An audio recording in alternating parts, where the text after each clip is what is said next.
guys, medyo matagal tayong hindi nakagawa ng video. Medyo na-busy tayo ng isang buwan. Kaya nag-isip ako ng isang content na base sa request nyo. At ito nga yun. I-share ko sa inyo paano ako mag-reband ng buhok.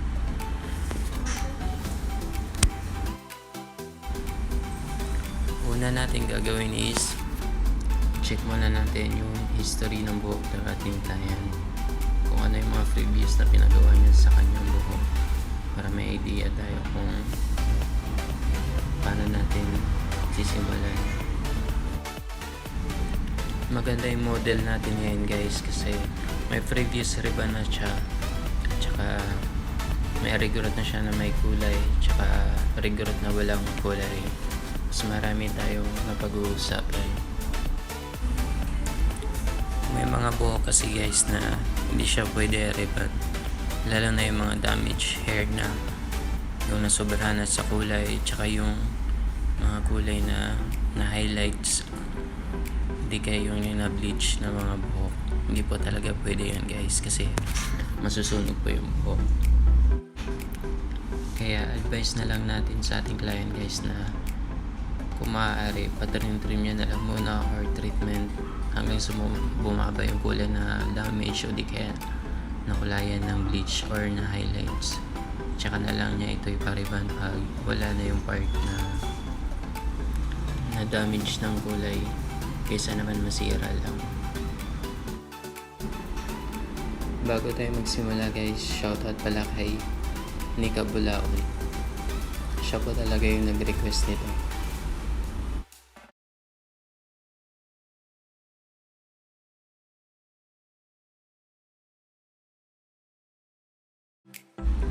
Start na tayo guys.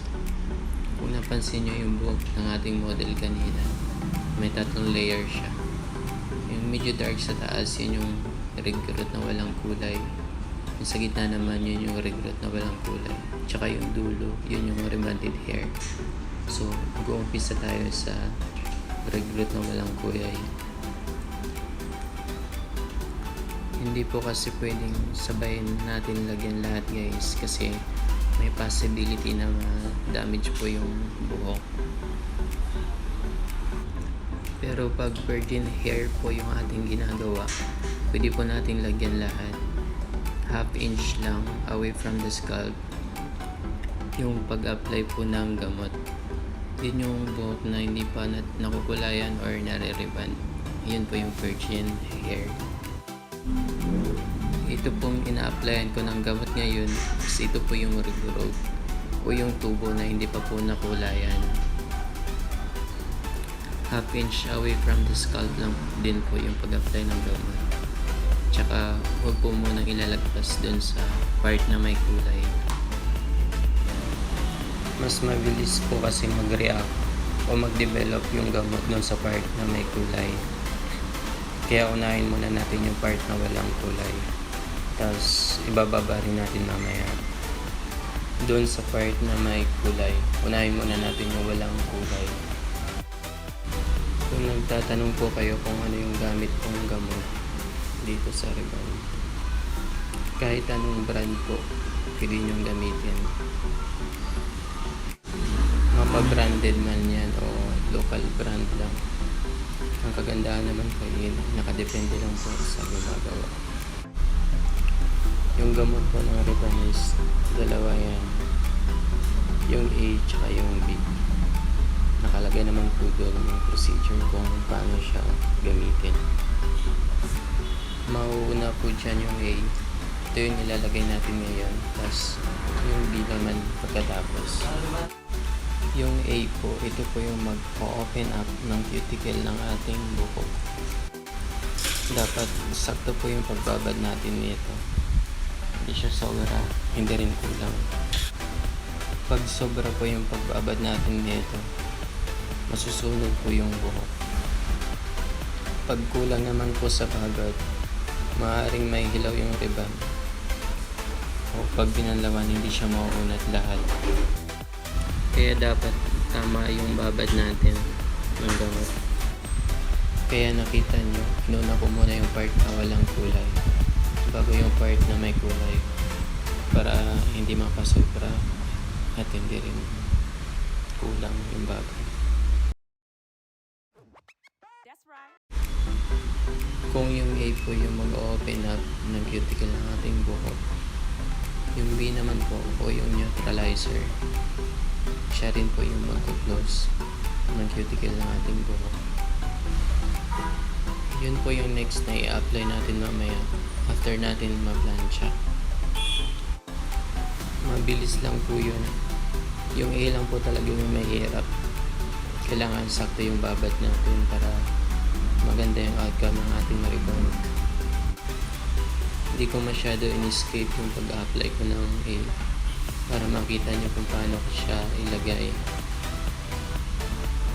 Yan, dapat hindi talaga siya lalagpas dun sa part na may kulay. Baka magtanong kayo guys, hindi po ako professional na nagtuturo. Bali, sinishare ko lang sa inyo kung paano yung way ko na mag-ribbon. Para makakuha ng tips yung mga kapwa ko hairstylist na mga nagsisimula pa lang. Kung di nyo pa na-try mag-ribbon guys, huwag nyo po muna itong susubukan. Try nyo muna mag-attend ng mga seminars para may idea kayo. Kasi mahirap po talaga mag-ribbon guys, lalo na pag may kulay. Ganyan din po ako guys, nung nagsisimula pa lang, nag-observe muna ako kung paano siya gawin. Kasi takot ako magkamali. Kung papanoorin nyo parang ang dali lang, pero mahirap po siya guys. Kaya dapat pag-aralan muna natin bago natin subukan. At gaya ng sabi ko kanina guys, dapat alamin muna natin yung history ng buhok ng ating client bago natin gawin para hindi tayo magkamali. Sabihin natin yung totoo kung pwede ba itong ribbon or hindi pwede. Kung hindi naman pwede, sabihin natin kung ano yung pwede niyang gawin muna para hindi po masira ang kanyang buhok. At yun pong may mga balak magpa-ribbon, siguraduhin nyo pong hindi po kayo magkukulay ng bleach tsaka po yung hair blackening shampoo po yung nabibili lang sa tindahan na hinahaluan ng tubig o yung hinahaluan ng conditioner. Hindi po talaga pwede guys, hindi maganda yung outcome ng yung buhok, masisira lang. Kaya dapat iwasan nyo po kung may plano kayo magpa-ribbon. Kaya dapat alam nyo din lahat kung ano yung mga pinagawa nyo sa inyong buhok para pag tinanong kayo ng hairstylist na pagpapagawaan nyo, alam nyo yung history ng inyong buhok para alam nyo yung gagawin dito. At kung magpapaayos kayo ng buhok, dapat may tiwala po kayo sa gagawa sa inyong buhok. Kasi wala naman pong hairstylist na gugustuhin hindi maganda yung outcome ng kanyang ginagawa. Tsaka isa din po yun sa nagpapasaya sa mga hairstylists na makita nila ang kanilang gawa na maayos at maganda. Kaya dapat magtiwala po tayo. Hindi ko gaano siya i-escape guys, pero nakita nyo kung paano ko siya i-apply. Kaya nood muna kayo para magkaroon din kayo ng idea kung paano siya i-apply. Pag natapos ko na siyang lagyan lahat, ibababad ko lang siya ng 10 minutes. Tapos a-apply na rin natin yung part na may kulay ng gamot. Nakadepende po sa texture ng buhok kung gaano nyo katagal ibabad yung gamot. Kung manipis lang, nasa 15 to 20 minutes lang yung babad, magde-develop na agad yung gamot. Pero pag katamtaman na yung texture, hindi gaano manipis, hindi rin gaano makapal, nasa 20 to 30 minutes lang din yung babad. Pero pag yung mga kulot, yung mga kapal yung strands, mga nasa 30 to 45 minutes yung pagbababad. Depende rin kung tumalad na yung gamot. Pag hindi pa, extend ulit kayo ng mga ilang minutes. Basta i-check nyo lang.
Ayan guys, natapos na nating lagyan yung recruit na walang kulay.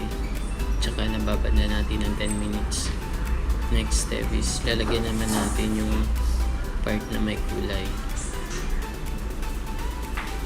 Ayan. Ang application naman nito guys, hanggang dun lang sa part na may kulay. Huwag nyo munang idediretso dun sa dulo kasi rebanded yun guys. Siguraduhin natin na yung part lang na may kulay yung lalagyan natin. Tsaka pag nalagyan natin ng gamot guys, nakikita nyo naman binabasa ko para hindi gano'ng kabilis mag-develop yung gamot, para ma-neutralize lang siya. So ayan, at kung maaari mas mabilis yung application nyo guys, kasi mabilis lang mag-develop yung gamot dun sa part na may kulay. Ayan, kaya kailangan kung maaari basahin natin siya para hindi agad basta-basta mag-develop yung gamot, para malagyan natin lahat nang hindi pa nagre-react yung una nating nilagyan, para pantay pa rin yung pag-develop ng gamot. Basta ingatan lang natin huwag lumagpas dun sa dulo yung part na rebanded, kasi pag nalagpas guys baka masunog din yung part na rebanded, kaya ingat pa rin sa pag-apply.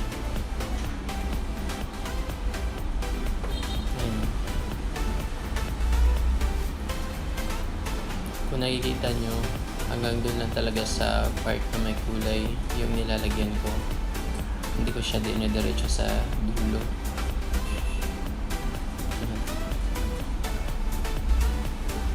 Kailangan talaga suklayin yung gamot para bumaba. Para pantay din yung pag-distribute ng gamot.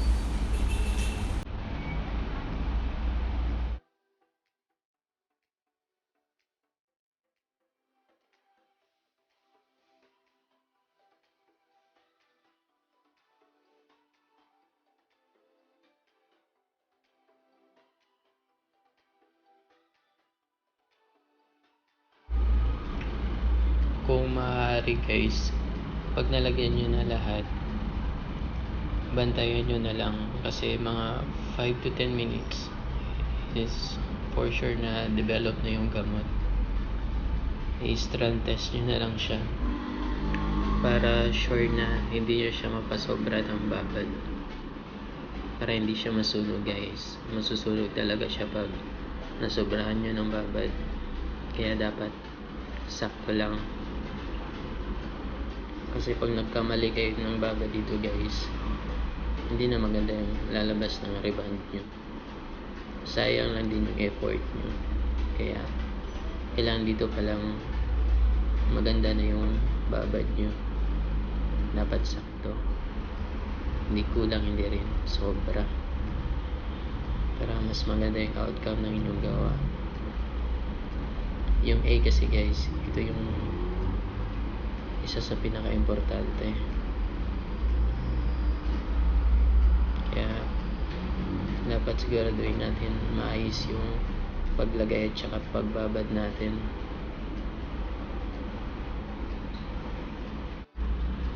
Pag may kulay, basahin nyo na lang siya guys after nyo lagyan ng gamot.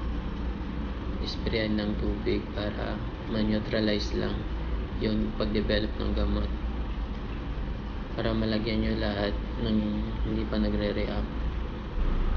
Yung mga nauna nyong nalagyan,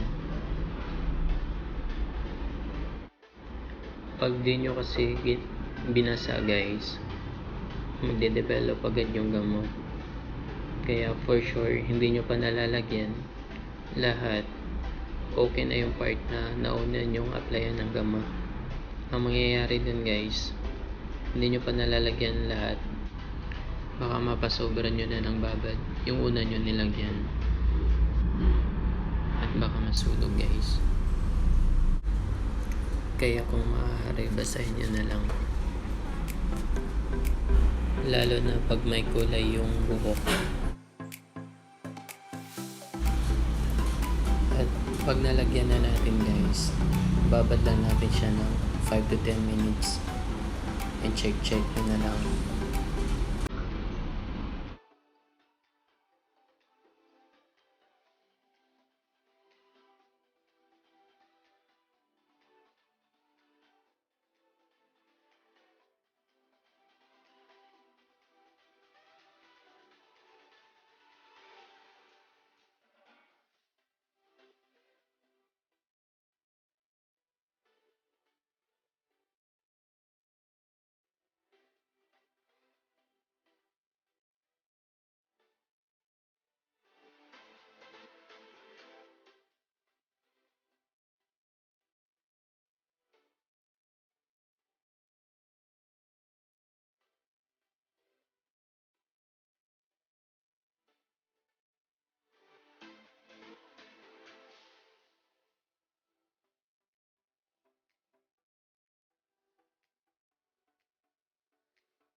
Ayun guys, natapos na natin yung part na may kulay.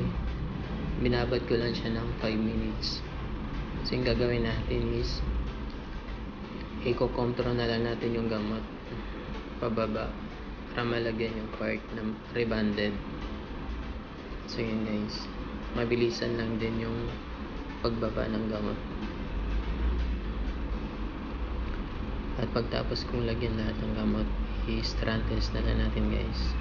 Tapos pag okay na, banlaw na natin agad. Hindi na kailangan ibabad ng matagal kasi rebanded yung dulo para hindi siya masunog.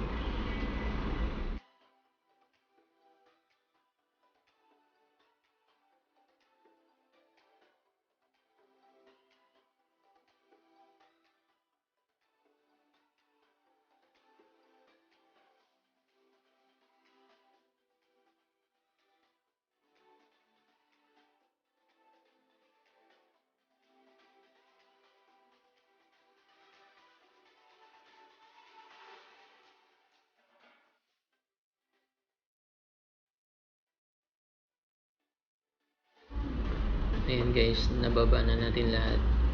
I-strand test na lang natin ngayon. Kuha lang kayo ng isang strands ng buhok guys. Tapos bibinatin nyo lang to. Pag medyo malambot na, yung parang goma, yung nabibinat, ibig sabihin pwede na guys. Ganun lang po ako mag-strand test ng ribbon. Pagtapos nito guys, banlawan na natin. Siguraduhin natin mabanlawan natin ng maigi, yung wala nang madulas. Tapos patuyuin natin. Tapos paplansyahin na natin pagkatapos.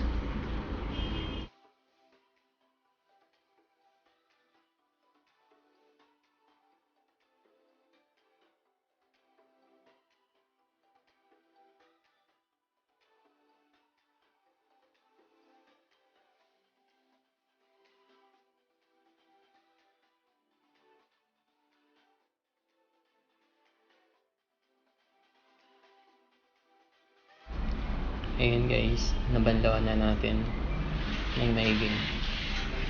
Tapos napatuyo na rin. Susunod dun is paplansyahin. Sa pagpaplansya naman guys, dapat sakto lang. Nipisan lang natin. Ayan, siguraduhin pa rin natin yung riguro. Plansyahin natin mabuti. Tapos yung dulo, yung part na rebanded na, padaanan na lang din natin ng plancha guys para hindi masyado madamage.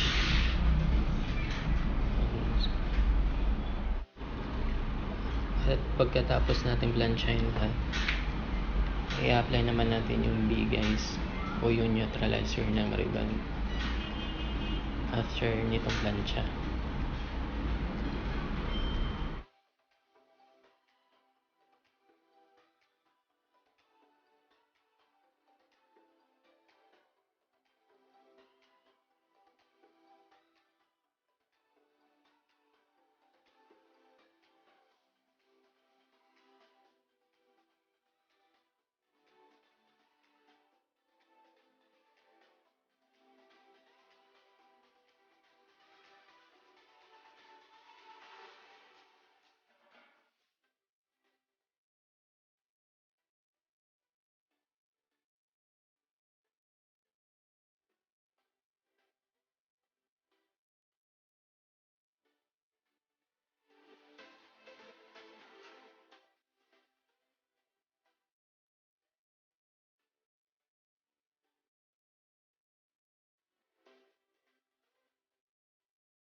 That's right. Ito na yun guys, naplansya na natin lahat. Ang susunod naman natin gawin is ilalagay na natin yung neutralizer o yung B ng pang-riband. Yung pag-a-apply naman ito guys, pwede rin nyo nang lagyan lahat hanggang sa anit, roots to end. Pero bago nyo ilagay guys, after nyo yung ma-plansya, palamigin nyo muna kahit mga 5 minutes bago nyo ilagay yung gamot. So ganyan lang guys, roots to end na yung pag-apply ng gamot. Hindi kagaya ng A kanina na step by step. Bali ito na yung maglalak guys. Kung yung A yung nag-open up ng cuticle kanina, ito naman B yung maglalak ng cuticle para ma-maintain yung na-straight ng plancha. So yun guys, panoorin nyo muna siya paano ko siya i-apply.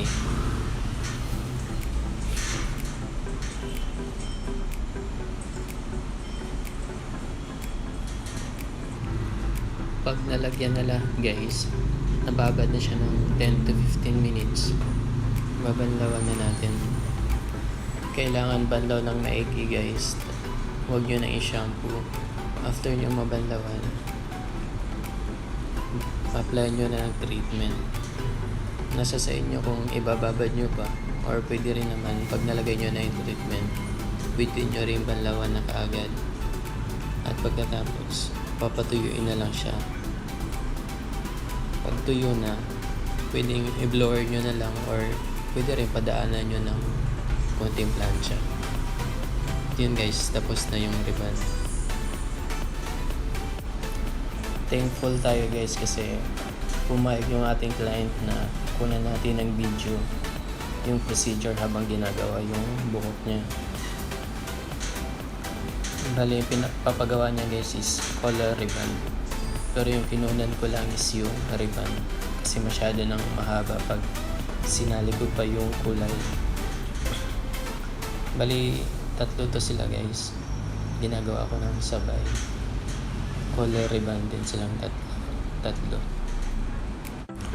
Dapat yung dalawa lang yung gagawin ko kasi dalawa lang talaga yung kaya ko guys sa isang araw. So medyo malayo pa kasi yung pinanggalingan nila guys, kaya ginawa ko na lang silang tatlo para hindi naman masayang yung effort nila sa pagpunta. Bali lumayo lang sila guys. Na-refer lang din sila ng client ko.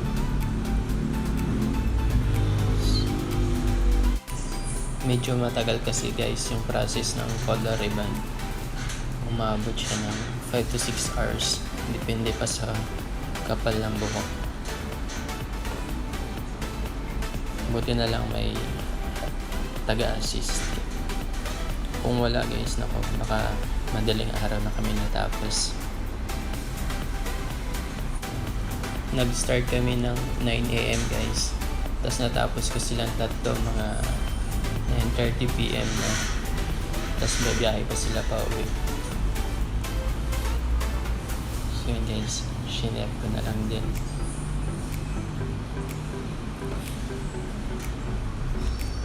Kahit pagod, masaya pa rin kasi kahit pa paano may nakaka-appreciate ng gawa mo. Yun yung pinaka-importante guys.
ito na yun guys, natapos na natin.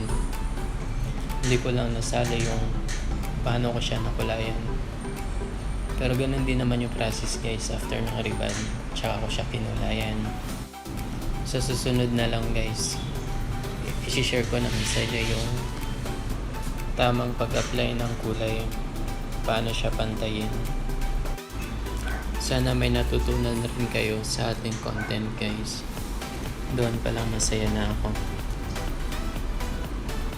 Salamat na rin sa ating model guys, sa inyo, at lalo na sa ating Panginoon. Salamat sa panonood hanggang dulo. Appreciated guys. Maraming salamat.